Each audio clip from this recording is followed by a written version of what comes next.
Bem-vindos à teleconferência da PBG, em que serão discutidos os resultados do primeiro trimestre de 2021. Neste momento, todos os participantes estão conectados apenas como ouvintes. Caso seja necessária a utilização de um operador durante a teleconferência, basta teclar *02. Lembramos que esta teleconferência está sendo gravada e transmitida simultaneamente pelo site de RI da PBG, ri.portobello.com.br, onde estão disponíveis também a apresentação e o release.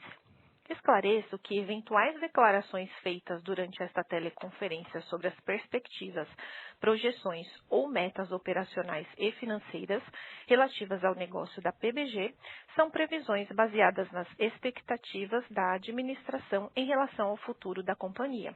Considerações futuras não são garantias de desempenho. Elas envolvem riscos, incertezas e premissas. Essas expectativas dependem das circunstâncias que podem ou não ocorrer, bem como as condições dos mercados nacional e internacional, do desempenho econômico geral do país e do setor, que podem conduzir os resultados que diferem materialmente daqueles expressos em tais considerações futuras. Conosco está o vice-presidente de Finanças e Relações de Investimentos, Sr. Ronei Gomes, que apresentará os resultados operacionais e financeiros da companhia e do setor, e depois responderá às questões que eventualmente sejam formuladas. Passo agora então a palavra ao Sr. Ronei Gomes. Por favor, pode prosseguir. Bom dia a todos. É uma satisfação voltar a ter contato com todos os stakeholders que estão participando dessa teleconferência trimestral, onde vamos apresentar o nosso desempenho no primeiro trimestre, comparado com o mesmo período do ano passado, e onde for relevante, vamos mostrar também a nossa evolução nos últimos 5 trimestres. Antes de começar a apresentação, gostaria de mencionar que, infelizmente, o nosso CEO, o Mauro do Vale, não vai conseguir participar da teleconferência, mas dentro do que for possível, eu vou tentar representá-lo aqui, principalmente nos slides introdutórios e no final da apresentação, onde a gente vai fazer uma rápida atualização sobre os projetos de governança e estratégia, e também na parte de perguntas e respostas. Bom, começando pelo slide 4, fazendo um sumário do nosso primeiro trimestre, mais uma vez o grupo capturou as oportunidades do mercado bastante aquecido, e o grupo apresentou um crescimento de receita de 51,9%, atingindo uma receita superior a 400 milhões pelo terceiro trimestre seguido. Nós também progredimos bastante na margem EBITDA, atingindo 19,4%, um aumento de aproximadamente 1 ponto versus a nossa melhor performance, que foi no quarto trimestre. O lucro líquido atingiu 40 milhões, com um crescimento de mais de 200% em relação ao primeiro trimestre. E por último, e não menos importante, nós atingimos novamente a nossa menor alavancagem financeira da companhia, com um índice de 2 vezes o EBITDA. Mas o trimestre não foi só de boa performance do lado econômico-financeiro, nós também tivemos uma atuação, continuamos com o nosso papel protagonista na maior feira de revestimentos da América Latina, Revestir, que aconteceu em março. É uma tradição do setor, porém esse ano o evento ocorreu de forma 100% digital. Geralmente a programação da Portobello vai além da feira, começa meses antes, quando nós fazemos visitas às lojas e colocamos também os clientes para visitar o showroom na fábrica.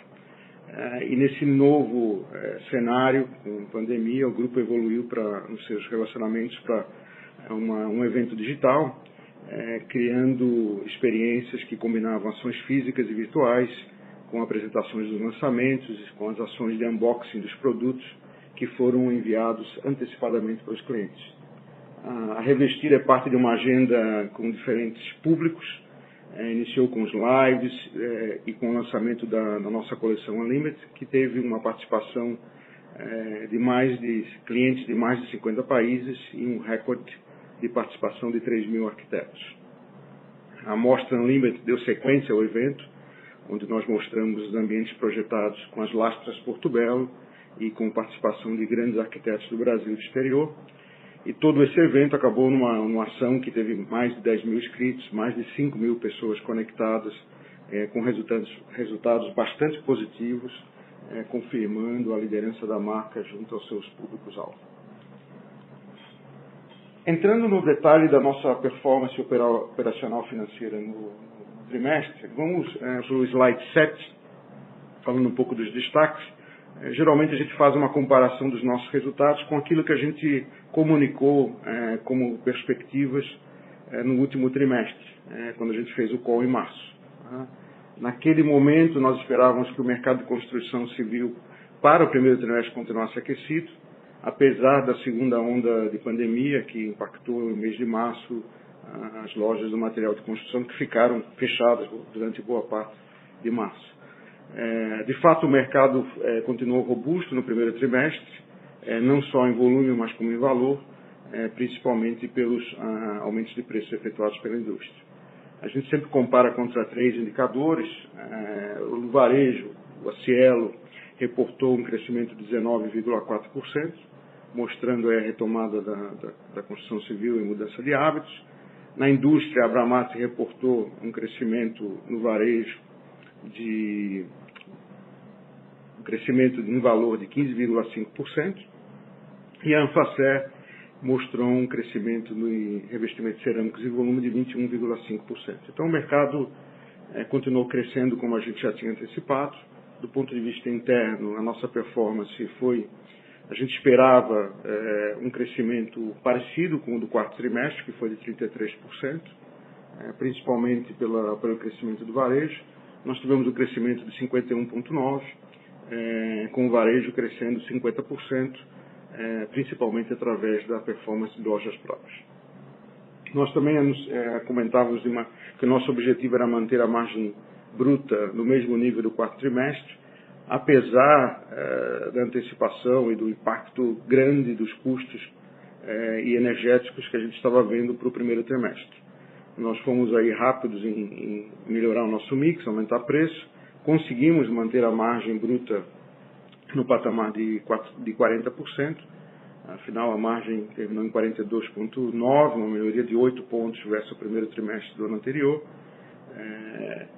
Continuamos com a nossa disciplina na gestão de despesas, melhoramos aí 4 pontos em relação ao primeiro trimestre, e esses dois impactos combinados fizeram com que a gente chegasse a um EBITDA de 80,8 milhões, uma melhoria de quase 58 milhões em relação ao primeiro trimestre, e a margem de EBITDA de 19%, 11 pontos de evolução. Na gestão de caixa, o foco era continuar os avanços no capital de giro e manter a alavancagem por volta de 2,5 vezes EBITDA. Nós continuamos melhorando nesse trimestre, alcançamos aí o nosso menor nível de capital de giro, com um ciclo de conversão de 35 dias, uma redução de 42 dias. Isso liberou 31 milhões de capital de giro e alcançamos uma alavancagem de 2 vezes o EBITDA, batendo a nossa melhor performance, que foi no quarto trimestre, de 2,3 vezes o EBITDA. Então, realmente, ficamos muito orgulhosos desse resultado e confirmando a entrega consistente em linha com as perspectivas que foram passadas no quarto trimestre. Entrando no detalhe da performance, receita líquida, como eu já comentei, crescemos 51,9%. Aqui um pouco da evolução ao longo dos 5 trimestres, é o terceiro trimestre seguido que a receita fica acima de 400 milhões, o que coloca a companhia numa receita anualizada por volta de 1,7 bi. Nós conseguimos aí alcançar essa margem, o objetivo estratégico de uma margem acima de 40%. A gente vinha numa jornada de progressão dos últimos 4 trimestres e chegou ao objetivo agora no primeiro trimestre, que é o patamar de rentabilidade que a gente pretende continuar trabalhando no futuro. Falando um pouco da nossa performance por segmento, aqui mostramos um pouco do desempenho do mercado interno e mercado externo e também a performance das unidades de negócio. Tanto o mercado interno como o mercado externo cresceram por volta de 50%, não tem muita diferença. Quando a gente olha por unidade de negócio, realmente o destaque foi a Porto Belo Shop, com um crescimento no varejo de 50%. A Porto Belo América, que continua na sua jornada de construção e distribuição no mercado norte-americano, que cresceu também próximo de 60%. A Pointer dobrou de tamanho, consolidando a sua posição de liderança na região norte e nordeste. E a nossa maior unidade de negócio, a Porto Belo, também cresceu muito forte, praticamente 2 vezes o crescimento observado nos indicadores da indústria no Brasil. Falando dos drivers da receita, e como a gente cresceu esse 51,9%, é uma combinação de um crescimento de volume acompanhando a indústria de mais ou menos 14%, os aumentos de preço e a melhoria de mix contribuíram aí com 32% no crescimento, e o câmbio desvalorizado, o real desvalorizado em relação ao dólar, fez com que a gente tivesse, e o nosso negócio de exportações de dólares, fez com que a gente tivesse um crescimento aí de quase 6% em função do câmbio. Já quando comparamos com o quarto trimestre, aqui a gente vê que o volume caiu um pouco, isso tem a ver com a sazonalidade e também o impacto dos nossos aumentos de preço e da melhoria do mix. Isso acabou dando um crescimento, uma queda de volume de 9%, um crescimento de preço e mix de 12%, e o câmbio, comparando o quarto trimestre contra o primeiro trimestre, é quase que neutro. Então, o nosso crescimento, se a gente pudesse sumarizar, o nosso crescimento foi de 46% em moeda constante, mais 6% do câmbio, que deu 52%, primeiro trimestre contra primeiro trimestre, e comparando o primeiro trimestre contra quarto trimestre, foi um crescimento aí por volta de 4%, muito pelos efeitos de preço e mix que a gente efetuou aí no primeiro tri. Olhando a margem, todas as unidades de negócio cresceram margem. A gente teve evolução no mercado interno e no mercado externo também muito similar. Todos os negócios aí com um crescimento de margem acima de 6%. Mas acho que vale destacar o avanço no desempenho da Pointer e da Porto Belo América, que tem margens um pouquinho abaixo da média do grupo e que vem melhorando consistentemente os seus fundamentos a cada trimestre. Então é natural que a Pointer e a Porto Belo América tenham uma evolução maior do que o grupo. A Porto Belo Shop e a Porto Belo cresceram aí mais ou menos em linha, em função do excelente trabalho de melhoria de mix com os produtos de alto valor agregado e também as correções de preço. Olhando a margem, o detalhe da margem, aqui um pouco do que a gente sempre mostra, o efeito do preço líquido, o preço reduzido dos impactos de custo. Veja um pouco quanto que evoluiu no primeiro trimestre, uma evolução de 6 pontos, e o efeito positivo do câmbio nas nossas margens, que foi de 2 pontos. A nossa margem está rodando, fechou em 42, mas tirando o efeito do câmbio, alguma coisa como 40. E acho que é importante também analisar o cenário no curto prazo, principalmente por aquilo que a gente antecipou no último call, o impacto dos energéticos, principalmente o aumento de 30% no gás, fez com que a nossa margem do quarto trimestre para o primeiro trimestre fosse muito impactada. É um impacto significativo de quase 4 pontos pelo aumento de custos. É o que vocês veem no lado direito do slide. A gente continuou trabalhando com preços e mix para cobrir esse custo, mas de fato teve um impacto muito forte no curto prazo, que felizmente a nossa equação foi positiva, mas que é uma das nossas preocupações para manter esse patamar nos próximos trimestres. Olhando as despesas, como eu comentei, o crescimento da receita acabou gerando uma diluição muito grande nas nossas despesas. Nós tivemos sim um aumento de despesas em absoluto, mas menos da metade do crescimento da receita. A gente conseguiu buscar um pouco mais de eficiência e escala nas nossas despesas comerciais, apesar dos investimentos maiores de marketing. Então houve uma diluição de 4 pontos, e o grande impacto veio na parte de vendas, que foi de 5 pontos percentuais, 5,2 pontos percentuais, em função dessa maior escala e das eficiências. Entrando para o EBITDA, como eu comentei, esses 11 pontos de melhoria de margem é uma combinação dos 8 que vieram da margem bruta e os 4 na redução de despesas. Nós atingimos aí também o terceiro trimestre com uma margem EBITDA acima de 15% e um EBITDA em absoluto acima de 60 milhões. Batemos aí a nossa melhor performance, que tinha sido no quarto trimestre, com 75 milhões de EBITDA.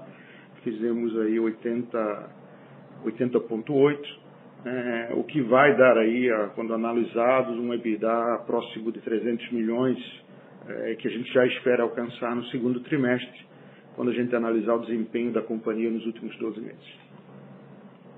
O lucro líquido também apresentou uma evolução significativa, 28 milhões de crescimento, tem tudo a ver com o EBITDA, mas também uma redução das despesas financeiras e também uma redução na nossa alíquota efetiva de imposto de renda. Então, isso vai também nos propiciar capacidade de pagamento de dividendos no curto prazo, que é um dos objetivos da companhia, continuar distribuindo dividendos no curto prazo. Capital de giro, a jornada continua, também de melhoria. O ciclo aqui melhorou de 77 dias do primeiro TRI para 35. Nós aqui também conseguimos superar a nossa melhor performance histórica, que tinha sido os 42 dias no quarto trimestre. Melhoramos mais 7 dias. E aqui uma combinação de uma carteira bem gerenciada, o menor nível de inadimplência. Continuamos trabalhando para alongar, dentro do possível, sem aumento de custo financeiro, os prazos com os fornecedores e trabalhando forte para otimizar os estoques, principalmente os não saudáveis, nesse momento que o mercado continua bastante forte. No fluxo de caixa, aqui tem uma mudança de tendência. Nós, de fato, reduzimos o nosso caixa em 83 milhões. Em linhas gerais, a geração de caixa operacional cobriu todo o serviço da dívida e as atividades de financiamento. O que a gente tem aqui de impacto é os investimentos de quase 80 milhões de reais, que são focados em duas frentes. Uma foi o pagamento de dividendos, a antecipação do pagamento de dividendos no primeiro TRI. A gente previa pagar no segundo TRI, antecipou para o primeiro TRI. E também o plano de recompra de ações, que foi aprovado em janeiro e executado durante o primeiro trimestre. Então, os investimentos do grupo totalizaram 79 milhões. Como eu comentei, o principal ponto foi o programa de recompra de ações. Nós continuamos investindo no aumento da capacidade produtiva nas plantas de Tijucas e de Marechal Deodoro. Também aí os projetos corporativos, principalmente na transformação digital do varejo e nas reformas das lojas próprias.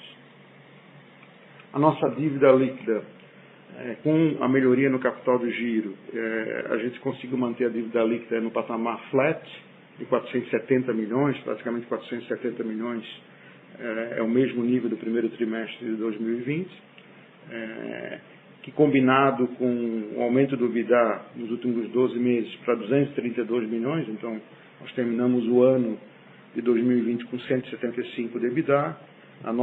Os últimos 12 meses, agora com o resultado do primeiro trimestre, 232 milhões.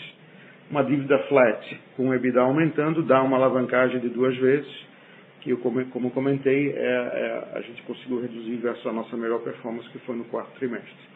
A nossa dívida, primordialmente em moeda local, continua em moeda local, tem hoje um custo médio de 5,3, aumentou um pouco com o ajuste da Selic, a duração é de 3,4. No curto prazo, nós temos 35% da dívida com vencimento dos 12 meses. E como vocês sabem, como foi comunicado, a gente teve o nosso primeiro rating da Fitch em fevereiro, com BBB.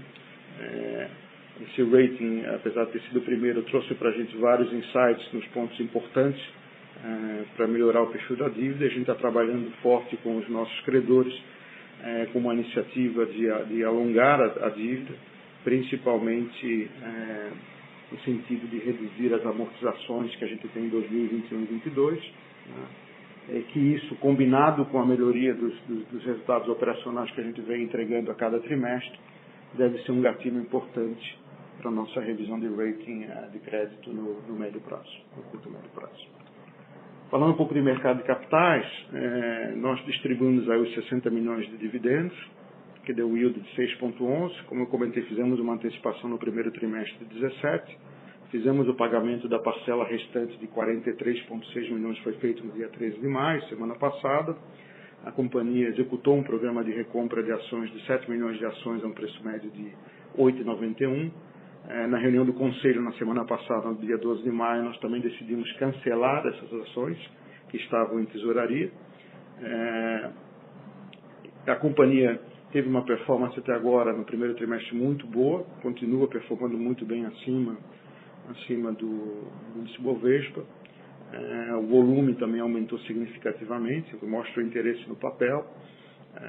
Hoje nós estamos, essa foto de março, nós estamos com 42% das ações no free float, porém com o cancelamento das ações em tesouraria, o free float vai voltar para os 45%. Isso é o que você já deve estar vendo aí no curto prazo, equilibrando o free float por 45%, com 55% com o grupo controlador. Para encerrar um pouco do lado do resultado operacional, a gente sempre fala um pouco das perspectivas. A perspectiva é que no curto prazo o mercado ainda continua aquecido. Aqui estamos falando de perspectivas do segundo trimestre, que é o trimestre em curso. Como nós já antecipamos, a base do segundo trimestre do ano passado é muito fraca em função dos impactos da pandemia. Então, em termos percentuais, nós vamos ver um crescimento significativo, mas em termos absolutos, a expectativa é que a gente alcance um nível de receita no segundo trimestre, em termos absolutos, similar ao do primeiro trimestre. Alguma coisa aí nos 400 milhões, por volta dos 400 milhões. É importante mencionar aqui que a gente, no curto prazo, não está vendo ainda o impacto na mudança da taxa de juros e como isso pode impactar a perspectiva de crescimento da economia até as perspectivas do mercado imobiliário. Esse é um ponto de preocupação no médio e longo prazo. Estamos monitorando aí com as nossas unidades de negócio como isso vai impactar a demanda, principalmente do segundo semestre e no próximo ano. No curto prazo, o nosso objetivo é de continuar mantendo a margem bruta por volta de 40% e não perder aquilo que a gente já conquistou e nessa jornada importante de evolução. Porém, nós temos uma pressão inflacionária muito forte no curto prazo. Já tivemos um impacto de 30% no aumento de custos em janeiro. Devemos ter um outro impacto, como já antecipamos, para o início do segundo semestre, nesse mesmo patamar dos energéticos, do gás e o aumento também dos materiais importados. Estamos corrigindo o preço e tentando melhorar o mix para que a gente consiga manter as margens nesse patamar, mas é um trabalho que está acontecendo durante esse trimestre e um pouco os efeitos nós vamos ver mais no segundo semestre, quando nós temos também uma base bastante alta de comparação em função do crescimento que nós atingimos no terceiro e quarto trimestre do ano passado. Então o objetivo sim é precificar, continuar precificando para cobrir esses custos, mas a implementação vai depender muito mais da reação do impacto na ponta, que até agora nós temos conseguido gerenciar. Ponto de vista financeiro, a ideia é continuar mantendo a relação dívida-EBITDA em torno de 2,5 vezes. Nós atingimos 2 vezes agora no primeiro trimestre. O foco continua na gestão do capital de giro, no ciclo de conversão de caixa, a otimização, a disciplina e preservando a liquidez. Como eu comentei, nós estamos trabalhando no segundo TRI para tentar fazer a renegociação, alongamento da dívida e ter uma maior tranquilidade no curto prazo, principalmente com os vencimentos de 21 e 22, mas trabalhando com esse patamar aí de até 2,5 vezes o EBITDA. Esse é um pouco do direcional aprovado com o nosso conselho. Para finalizar, e aqui um pouco cobrindo uma atualização dos nossos projetos estratégicos e um pouco sobre governança, ontem nós fizemos a divulgação do nosso relatório de sustentabilidade do ano 2020, foi feita uma comunicação ao mercado. Nesse relatório de sustentabilidade a gente fala um pouco das nossas práticas ESG, das nossas conexões e relações com a sociedade. O relatório ficou bastante completo, tem informações importantes sobre os pilares da sustentabilidade para o grupo, que são a nossa equipe, a nossa gente, o nosso produto e o nosso negócio. E nesse relatório nós também estamos reportando um pouco daquilo que a gente fez no ano passado em cada um desses pilares e conectando com as ODS. Vocês viram aí na página 27 um pouco do endereço, de onde está esse relatório. Pode ser acessado pelo nosso site de RI e pode ser acessado pelo site da Porto Belo também. É importante para os investidores entenderem um pouco mais esse lado institucional e um pouco das nossas práticas pelo lado da sustentabilidade. Bom, essas eram as mensagens principais que nós gostaríamos de cobrir nessa apresentação sobre a nossa performance no primeiro trimestre. Passamos agora para a sessão de perguntas e respostas. Senhoras e senhores, iniciaremos agora a sessão de perguntas e respostas. Para fazer uma pergunta, por favor, digitem asterisco 9. Para retirar a pergunta da lista, digitem asterisco 9.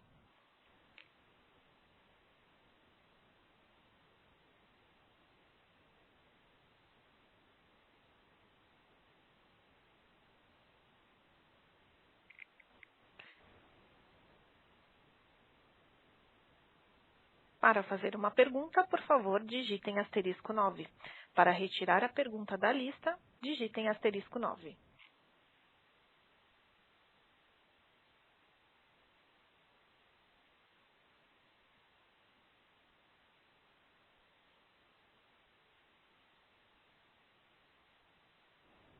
Temos alguns questionamentos pelo webcast. Por gentileza, prossiga para as perguntas.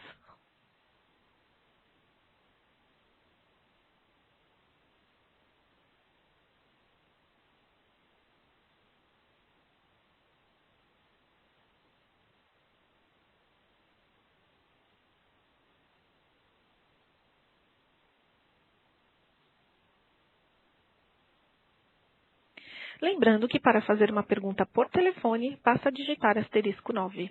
Para retirar a pergunta, basta digitar asterisco 9.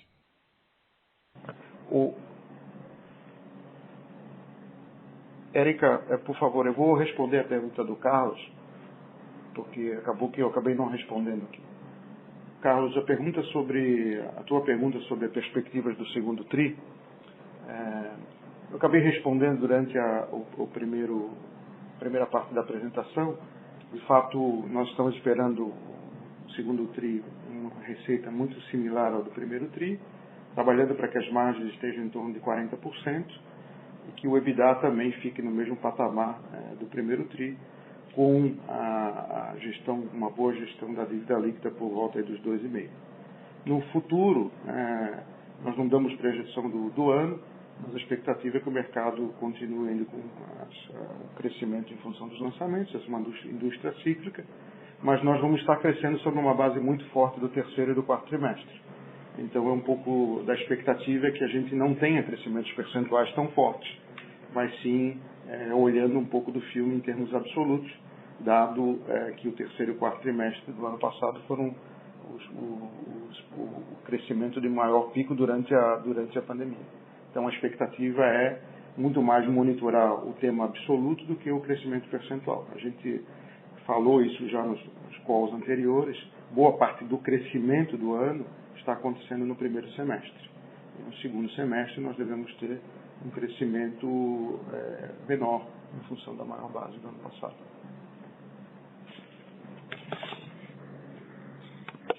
O questionamento do Ítrio. Parabéns pelo resultado. A companhia cogita pagar dividendos com maior periodicidade, trimestralmente, por exemplo, dado crescente geração de caixa?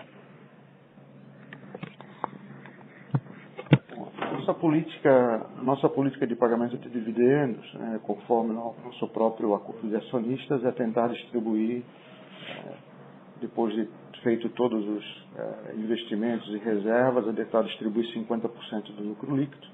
Isso não mudou. E também a política é distribuir semestralmente. Então, nós deveremos continuar com esse plano de distribuição semestral.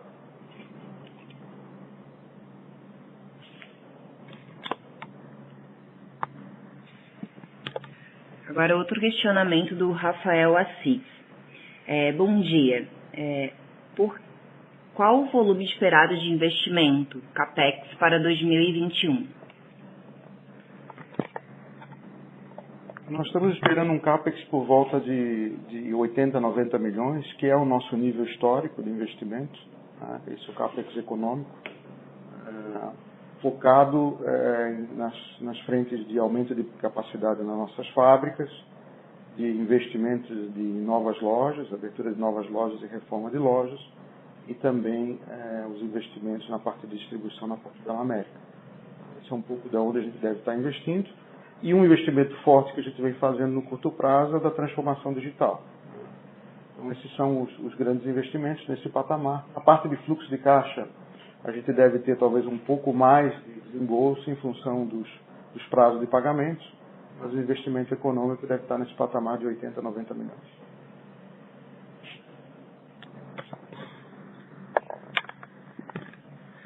Mais outro questionamento do Ítrio. Qual a percepção de vocês quanto ao nível de estoques no varejo no Brasil e nos Estados Unidos? A indústria vem trabalhando com os níveis de estoques mais baixos históricos. Tá? Isso também é uma das razões que a gente conseguiu evoluir no nosso lado interno com otimização do nível de saudáveis dos estoques. Então, realmente os estoques estão muito baixos. Isso acaba fazendo com que a gente tenha talvez um prazo maior de atendimento dos clientes. No curto prazo, o estoque deve continuar baixo, mas à medida que se equilibra a demanda e oferta, principalmente no segundo semestre, a gente deve ter uma volta dos estoques. De fato, é um pouco de onde a gente deve ter um investimento maior de capital de giro, na recomposição do estoque da indústria e depois na recomposição do estoque na ponta. Encerramos neste momento a sessão de perguntas e respostas. Gostaria de passar a palavra para o Sr. Roney para as considerações finais. Por favor, Sr. Roney, pode prosseguir. Bom, gostaria de agradecer a participação de todos os analistas, investidores, lembrar que informar a todos que a nossa equipe de RI está à disposição para responder eventuais perguntas e dúvidas que nós não conseguimos cobrir no call. Faz parte do nosso trabalho e estamos à disposição aí para atendê-los durante esse trimestre. Caso não tenham dúvidas, nós nos falamos aí em agosto, quando divulgamos os resultados do segundo trimestre. Bom dia a todos. A audioconferência da PBG está encerrada. Agradecemos a participação de todos e tenham um ótimo dia.